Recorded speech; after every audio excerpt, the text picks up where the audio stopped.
नमस्कार दोस्तों, मैं आपकी स्टोरी टेलर हूँ डॉक्टर श्रद्धा शाहनी। हर हफ्ते सुनो एक कहानी श्रृंखला में आज आपको डॉक्टर महिप सिंह द्वारा लिखित कहानी धुंधलका सुना रही हूँ। इस कहानी में यह बताया गया है कि अपने महत्वाकांक्षाओं को पाने के लिए अपने संबंधों को नज़रअंदाज न करें। यदि आपको यह कहानी सुनने में अच्छी लगे तो ज़रूर किसी पास की लाइब्रेरी में जाकर इसे पढ़ने का प्रयास कीजिएगा। और आपसे यह भी निवेदन है कि मेरे चैनल को अधिक से अधिक सब्सक्राइब करें, कहानियों को अपने मित्रों को अधिक से अधिक शेयर करें और कहानी के अच्छे या बुरे लगने पर रिव्यूज़ कमेंट बॉक्स में ज़रूर डालें।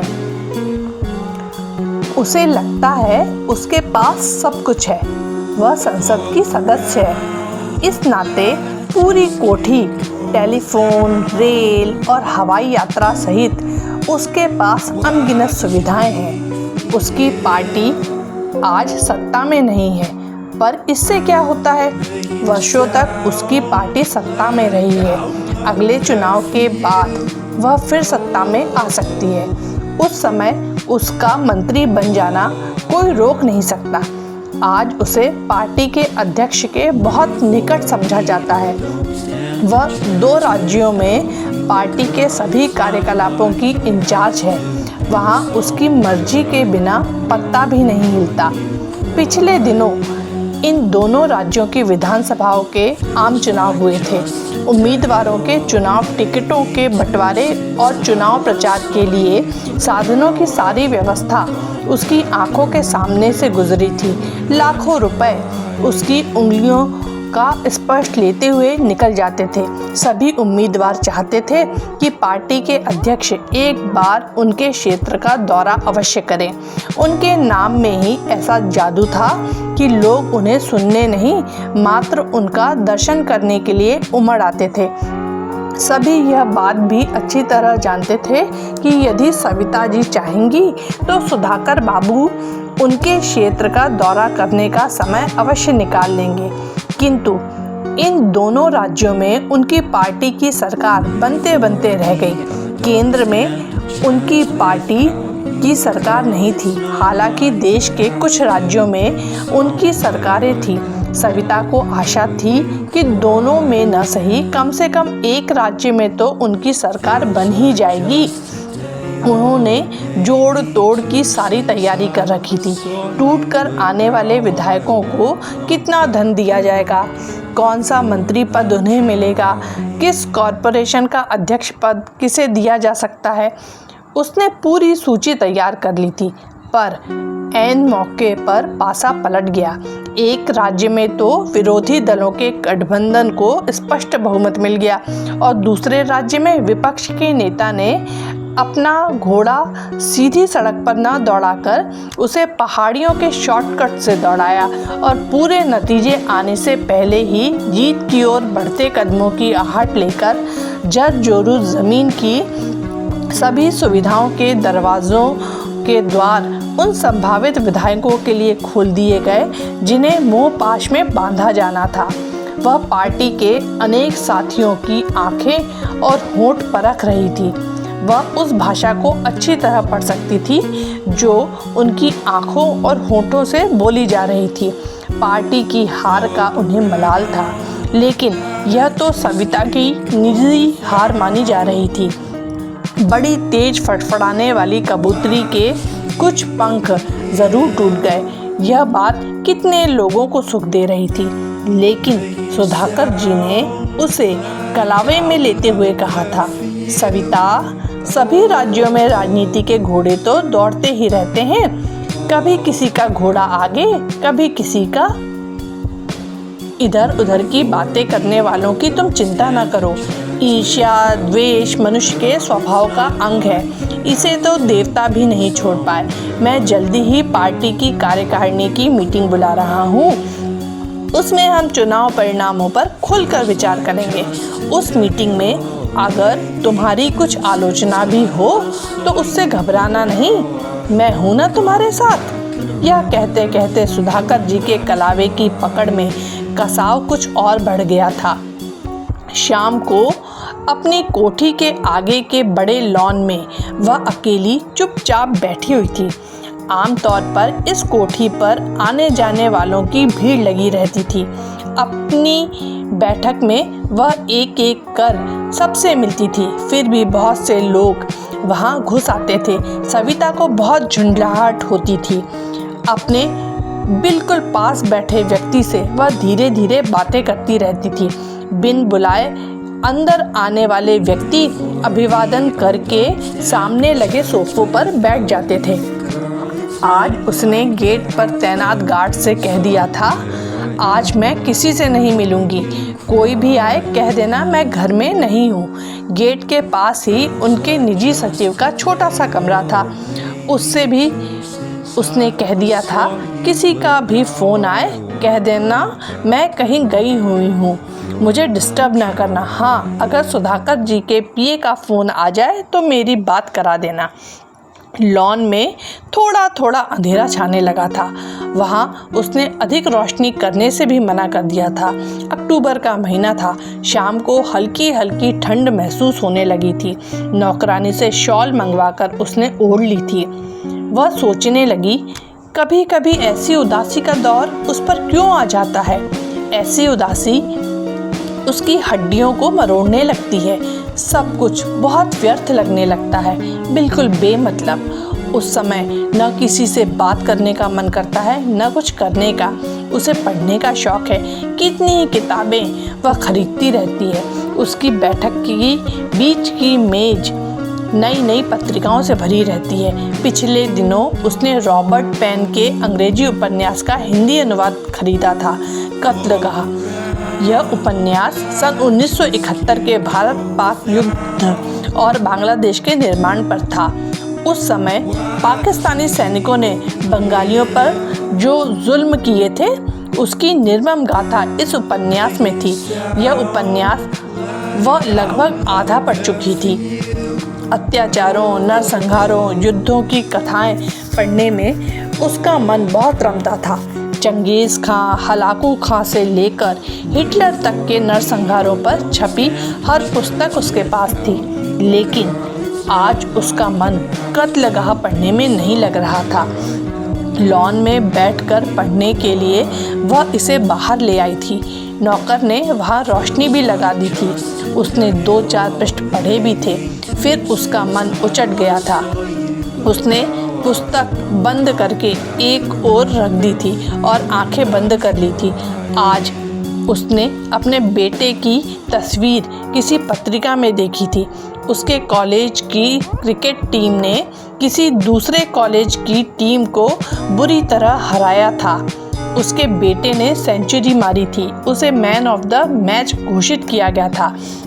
वह अब यूनिवर्सिटी टीम का कैप्टन बन गया था। वह उसके बारे में सोचने लगी। राहुल से मिले, उसको देखे कई महीने गुजर गए। राज्यों में होने वाले चुनावों में वह इतनी व्यस्त रही थी कि सब कुछ भूल गई। पार्टी कार्यकर्ताओं से वह दिन रात घिरी रहती थी। उसकी व्यक्ति इकाई जैसे मिट गई थी। पार्टी कार्यकर्ता, भीड़, नारे, दौरे, प्रचार ही उसमें रह गए थे। हर मिलने वाला चेहरा उसे भीड़ का एक चेहरा लगता था। सिर्फ एक चेहरे के बिना, सुधाकर जी का चेहरा। भीड़, चुनाव, प्रचार, बड़ी सभाएं, धुआंधार भाषण, इन सब के बीच, इन सब के ऊपर यही एक चेहरा उसके सम्मुख तिरता रहता था। सुधाकर से उसकी मुलाकात 15 वर्ष पहले हुई होगी। उस समय राहुल 5 साल का होगा। जिस स्कूल में वह पढ़ाती थी, उसका वार्षिक दिवस समारोह था। सुधाकर उस समारोह का मुख्य अतिथि बनकर आया था। वह पार्टी के युवा मोर्चे का अध्यक्ष था। उसके बारे में यह कहा जाने लगा था कि वह पार्टी में बहुत आगे जाएगा। किसी दिन पार्टी का अध्यक्ष भी बन सकता है। पार्टी के अध्यक्ष पटवर्धन जी बूढ़े होते जा रहे थे। वे प्रायः कहा करते थे कि युवा पीढ़ी को आगे आकर नेतृत्व संभालना चाहिए। जब वे ऐसा कहते थे, सबकी नज़र अनायास सुधाकर की ओर उठ जाती थी। 6 फुट वाला सुधाकर सदा छोटी मोहरी का पाजामा और लंबा सफ़ेद कुर्ता पहनता था। उसके पैरों में सदा पेशावरी सैंडल होते थे। सर्दियों के मौसम में वह कुर्ते के नीचे पूरी बाह का सफ़ेद स्वेटर पहनता था और शॉल उसके कंधों पर पड़ी होती थी। स्कूल के समारोह का संचालन सविता कर रही थी। जब विद्यार्थियों के पुरस्कार वितरण का समय आया तो वह सुधाकर के बिल्कुल साथ खड़ी थी। कोई अन्य अध्यापिका विद्यार्थी का नाम पुकारती थी और उसे दिया जाने वाला पुरस्कार सविता सुधाकर को पकड़ाती थी। विद्यार्थी आगे आकर पुरस्कार ग्रहण करता था। बीच बीच में सविता उस विद्यार्थी के संबंध में बहुत धीरे धीरे सुधाकर को कुछ बताती थी। वह बहुत मुस्कुराते हुए उसकी बात सुनता था। समारोह पूरा हुआ तो जलपान करते हुए सुधाकर ने कहा, सविता जी, आप मंच संचालन बहुत अच्छा करती हैं। आपके शब्दों का चुनाव तो अद्भुत है और वाणी में कितनी मिठास है। सविता के चेहरे पर चमक आ गई थी।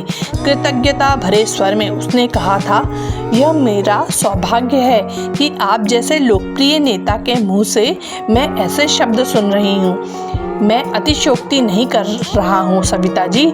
सुधाकर की आंखों में सचमुच प्रशंसा का भाव था। आप जैसी प्रतिभा को तो फलने फूलने के लिए एक बड़ी दुनिया मिलनी चाहिए। विदाई के समय स्कूल की प्रिंसिपल मिसेस मैथ्यू ने सुधाकर से हाथ मिलाया। फिर उसने सविता की तरफ हाथ बढ़ा दिया। सुधाकर के हाथों का स्पर्श कई दिन तक उसके शरीर में झंझनाहट बनकर गूंजता रहा। सुदर्शन की सरकारी अफसरी और सविता के स्कूल की टीचरी से जो मिलता था, उससे उनकी गृहस्थी की गाड़ी दोपहिए स्कूटर की रफ्तार ठीक से पकड़ लेती थी। आमतौर पर सुदर्शन सविता को सुबह 7 बजे स्कूल के दरवाजे पर उतार आता था। राहुल को लेकर उस समय तक कुछ परेशानी हुई जब तक वह 3 साल का नहीं हुआ। उसके बाद सविता उसे अपने साथ ही ले जाने लगी थी। किसी स्थिर तालाब के किनारे बैठना कितना अच्छा लगता है। पानी में हल्की हल्की लहरें आती रहती हैं। कभी कभी कोई चिड़िया या कौवा आकर उसमें चोंच मारता है। पानी में हल्की सी हलचल होती है। किनारे बैठे लोग भी इतनी शांत स्थिरता देखकर कभी कभी ऊबने लगते हैं। तब वे किनारे से छोटी सी कंकड़ी उठाकर उसमें फेंक देते हैं। पानी में छप सी होती है। लहरों में कुछ उछाल पैदा हो जाती है। किनारे बैठे व्यक्ति को अच्छा लगता है। सविता की स्थिर जिंदगी के तालाब में सुधाकर एक कंकड़ी बनकर नहीं, पूरा बड़ा पत्थर बनकर गिरा था। वह पहले पार्टी के युवा मोर्चे की मेंबर बनी, फिर अपने मंडल की सचिव चुन ली गई, फिर वह पूरे नगर की सचिव बन गई। कुछ सीढ़ियों की बनावट बहुत विचित्र होती है। उसमें ऊपर जाने वाली और नीचे उतरने वाली सीढ़ियाँ साथ साथ काम करती हैं। जिन सीढ़ियों से व्यक्ति ऊपर चढ़ रहा होता है, पास की ही दूसरी सीढ़ियों से वह नीचे उतर रहा होता है। सविता के साथ भी ऐसा ही हुआ। वह राजनीति की सीढ़ियां चढ़ रही थी। सुधाकर युवा मोर्चे से निकलकर पार्टी की मुख्य धारा में आ गया था। जब वह पार्टी का महासचिव बना तो सविता पार्टी में शामिल कर ली गई और उसे महिला मोर्चे की जिम्मेदारी सौंप दी गई।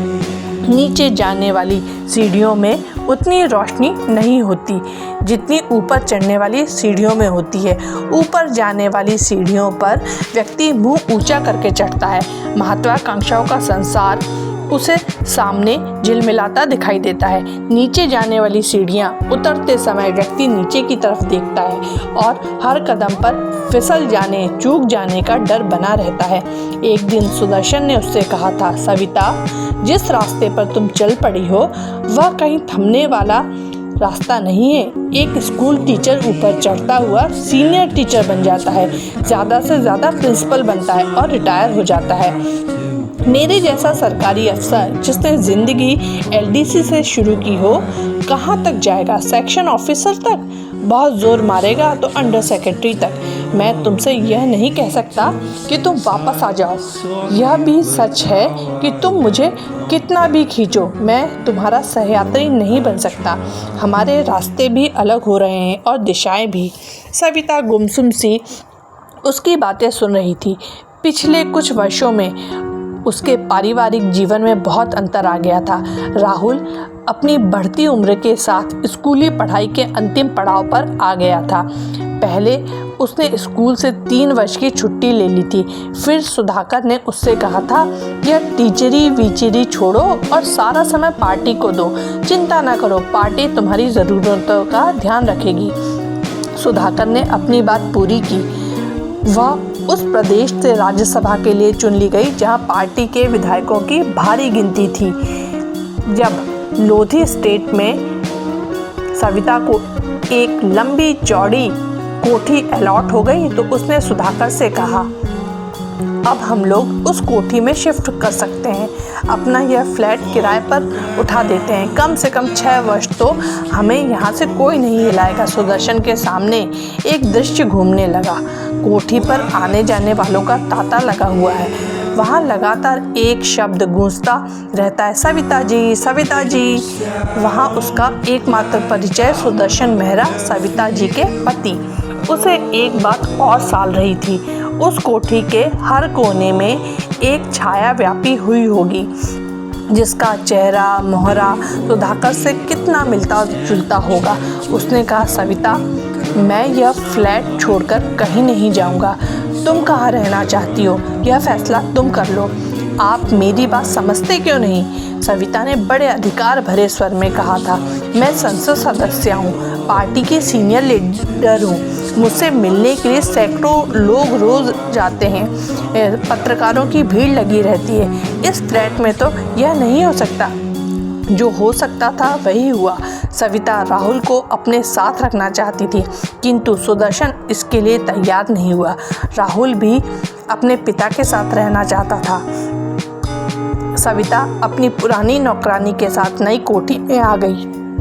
वह पीछे कुछ छोड़ आई है, इसका कभी उसे एहसास नहीं हुआ। जिन ऊंचाइयों पर वह उड़ रही थी, वहाँ पीछे मुड़कर देखने का न ही समय था, न कोई अकुलाहट। उड़ते भागते क्षणों में जब कभी उसे लगता कि उसकी गाड़ी के चक्कों में कुछ चू चू होने लगी है, तो सुधाकर के कलावे को स्निग्धता उसमें तेल का काम कर देती थी।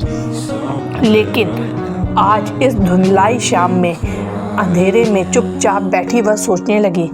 उसका एक अपना घर है, 3 कमरों वाला छोटा सा फ्लैट। उसका पति है जो रोज़ उसे अपने स्कूटर पर बैठाकर स्कूल छोड़ने जाता था और मुड़ने से पहले मुस्कुराता था और उसका हाथ दबाता था। उसका एक बेटा है, वह कॉलेज में पहुंच गया है, क्रिकेट का अच्छा खिलाड़ी है, टीम का कप्तान बन गया है। उसे याद नहीं कि उसकी मसें कब फूटी थी। पिछली बार जब उसने उसे देखा था वह शेव किए हुए था। एकाएक उसे कुछ चुभने लगा। उसके चारों ओर अंधेरा अधिक गहरा होने लगा। वह सोचने लगी, राहुल धीरे धीरे कैसे बड़ा हुआ होगा, कब उसकी मसें फूटी होंगी, कब उसने पहली बार शेव किया होगा। उसके सामने सुदर्शन की तस्वीर भी घूमने लगी। उसके बालों में कितनी सफ़ेदी आ गई है। पिछली बार जब वह उससे मिली थी वह बता रहा था कि शायद वह प्री मैच्योर रिटायरमेंट की स्कीम में रिटायरमेंट ले ले, पर वह सेवा मुक्त होने के बाद करेगा क्या? वह अंधेरे में आंखें बंद किए बैठी थी। एकाएक उसे लगा उसके पास कुछ भी नहीं है, वह बहुत अकेली है। यदि आपको यह कहानी सुनने में अच्छी लगी हो तो ज़रूर इसे अपने दोस्तों को शेयर कीजिएगा। धन्यवाद।